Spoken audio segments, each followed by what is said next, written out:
Hello everyone, आज हम classical mechanics का एक और इम्पॉर्टेंट टॉपिक करने जा रहे हैं जिसका नाम है टाइप्स ऑफ कंस्ट्रेंट्स। इससे प्रीवियस वीडियो में मैंने आपको कंस्ट्रेंट समझाया था, कंस्ट्रेंट मोशन समझाया था। आज हम देखने वाले हैं टाइप्स ऑफ कंस्ट्रेंट। तो बेसिकली हमें 4 टाइप्स के कंस्ट्रेंट पढ़ने हैं, जिसमें पहला कंस्ट्रेंट है होलोनॉमिक कंस्ट्रेंट। ये कंस्ट्रेंट इस टाइप के कंस्ट्रेंट होते हैं जिनको कि हम एक इक्वेशन की फॉर्म में रिप्रेजेंट कर सकें, जहाँ पर इक्वल का साइन आना चाहिए। Any constraint that can be represented by this form are known as holonomic constraint. For example, motion of a rigid body. मैंने एक rigid body consider कर रखी है जिसपे 2 पॉइंट लिए हुए A point and B point, जिनका पोजीशन वेक्टर है RI vector and RJ vector respectively with respect to the origin O। ठीक है, O यहाँ पर होगा ओरिजिन। तो वेक्टर सम के अकॉर्डिंग इन दोनों वेक्टर्स का जो सम होगा वो इस वेक्टर के इक्वल होगा। ठीक है, तो वो मैंने नोट कर लिया। अब हम क्या करेंगे, दोनों तरफ अगर मैं स्क्वायरिंग कर दूँ, ठीक है, दोनों तरफ स्क्वायरिंग करने पर फिर इन दोनों चीज़ों को राइट हैंड साइड पर ले जाने पर कुछ इस तरीके की इक्वेशन आएगी।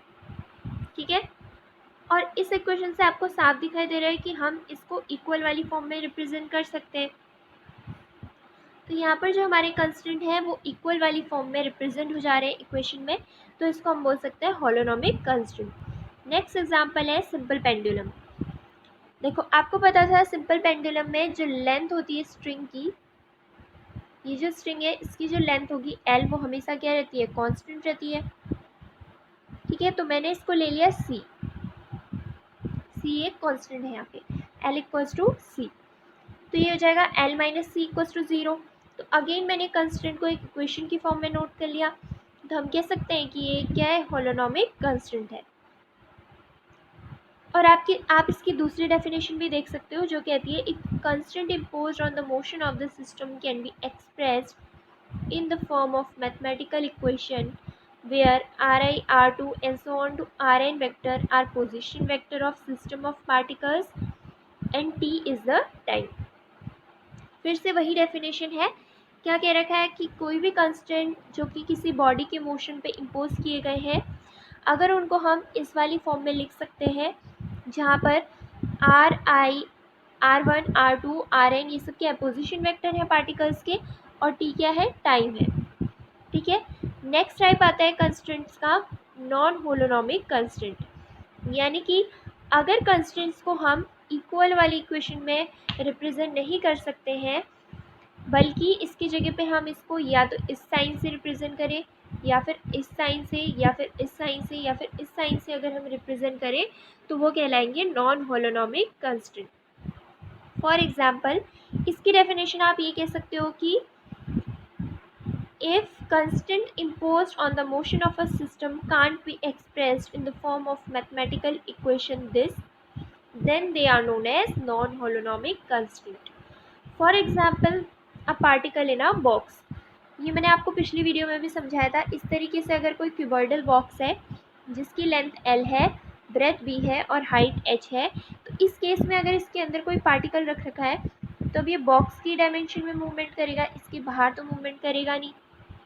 तो इस केस में एक्स डायरेक्शन में इसका जो मूवमेंट होगा या तो लेंथ के बराबर होगा या लेंथ से कम होगा।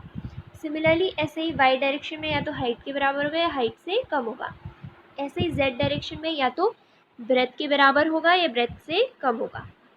ठीक है, तो हमने इक्वल के फॉर्म में रिप्रेजेंट नहीं करा है, तो ये क्या होगा, non holonomic constant. Next example है motion of a particle on the surface of a spherical body.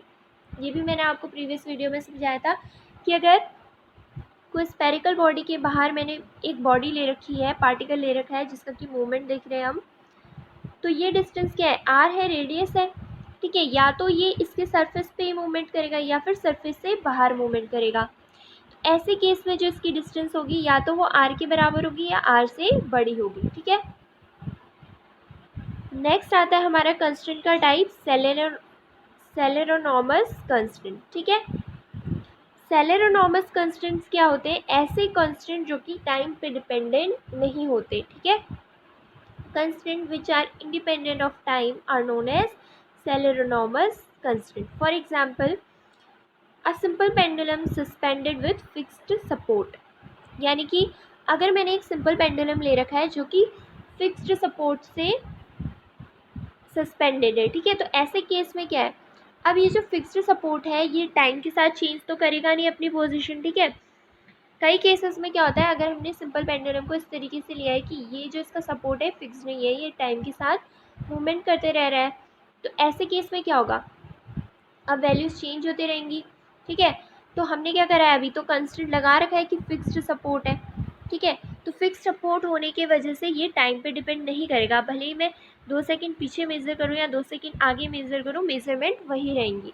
तो हम कह सकते हैं कि कंस्टेंट क्या है, टाइम इंडिपेंडेंट है, ठीक है। Fourth and last constraint type है आपका रैंडमस कंस्टेंट, ठीक है। रैंडमस कंस्टेंट क्या होते हैं, ऐसे कंस्टेंट जो कि टाइम पे डिपेंड करेंगे। The constant that depend on time are called rheonomous constants. For example, ऐसा सिंपल पेंडुलम जिसका क्या है, फिक्स्ड रिजिड सपोर्ट नहीं है, बल्कि जो सपोर्ट है वो मूव करता जा रहा है, ठीक है। तो ऐसे केस में क्या होगा, जो लेंथ है स्ट्रिंग की ये टाइम पे डिपेंड करेगी, तो हम उसको क्या बोलेंगे, रैंडमस कंस्टेंट।